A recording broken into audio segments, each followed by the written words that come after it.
Well, Australians could soon be paying record amounts for their gas bills. AGL has confirmed it's closing Victoria's largest power station a decade earlier than planned as the company looks to fast-track its exit from coal. Resources Minister Madeleine King warns gas prices won't return to previous lows of less than $10 a gigajoule, despite the government reaching a deal with natural gas producers to shore up supply. Joining me now live is Shadow Climate Change and Energy Minister Ted O'Brien. Thanks for joining us. Let's begin with this deal struck with gas producers. What's your reaction to it? Do you welcome it?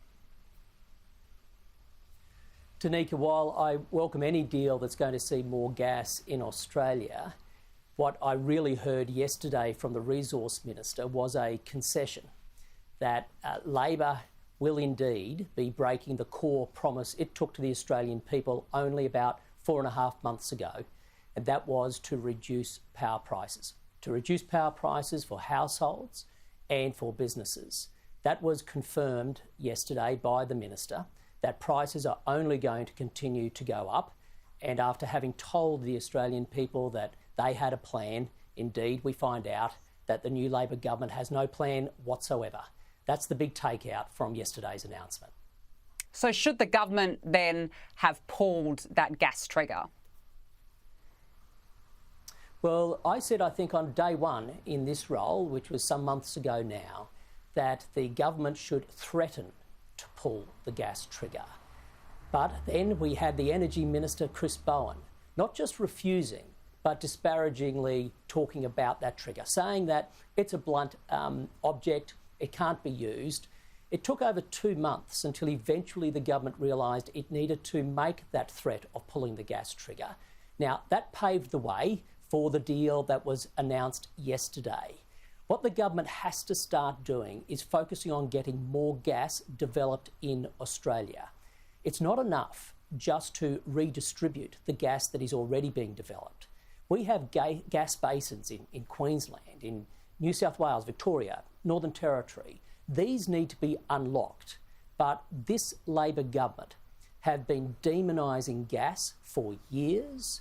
The Energy Minister, when we started introducing infrastructure plans, a new plant up in Kurri Kurri on gas, the Energy Minister was calling it BS. The Energy Minister has been demonising gas, sending it all the wrong signals, just as it has to the coal-fired power stations, which led to AGL's decision yesterday to withdraw from the market prematurely.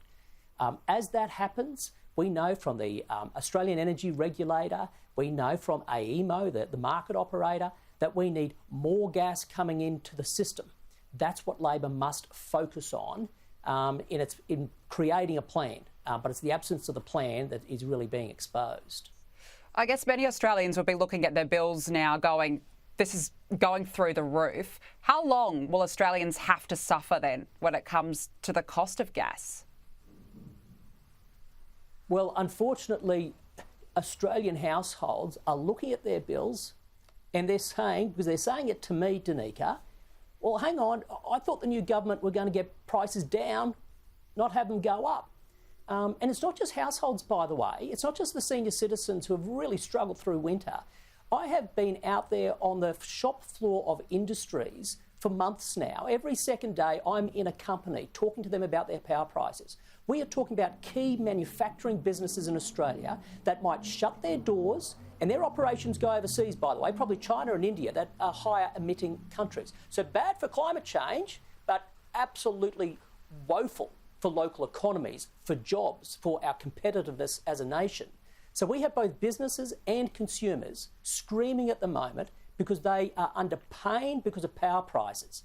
They have a government that promised them to get power prices down, but now they are confirming power prices are only going up and their policy settings are only going to see them go up even further. They are putting us on a very destructive path, and that needs to be reversed.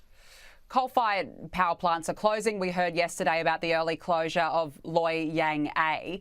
Given that they are closing, can we rely on renewables to sustain and supply to Australians? Will the proposed transition to alternative energy sources be ready by 2035 in your view? Well, can I say from the outset on that topic, Danica, there would have been 600 workers last night in the Latrobe Valley that had a very sleepless night because they were told that Loy Yang A power station will be closed about 13 years earlier than they thought. To them and their families, first and foremost, my thoughts go to them. To answer your question, AGL themselves have said they're yet to raise another $20 billion to make this happen. And in order for there to be a replacement of energy in the system in time, they're relying on a whole bunch of levers they don't control. Reports in the paper today talk about the supply chain risks might mean it can't happen. So here we have, if you have Loy Yang A, there's reports that Loy Yang B might come out of the system. Yallourn, I was there a few weeks ago, it's coming out of the system. Together, those plants represent about 60% of Victoria's energy generation. Now, if they're all coming out of the marketplace through to 2035 and there's no replacement in place and operational, then it's obvious you're going to have blackouts and you're going to have problems with prices. And when you have that, not just do households feel the pain, businesses close, local communities get hurt. This is the problem we have. If we want to make renewables successful, we need to give them the opportunity to succeed by having them firmed up. And that is why Labor needs to listen to the experts who are saying we need to keep gas and coal going until there's a replacement. Otherwise, you're going to have instability in the grid. It's pretty simple. Ted O'Brien, we have to leave it there. Thank you very much for joining us this morning.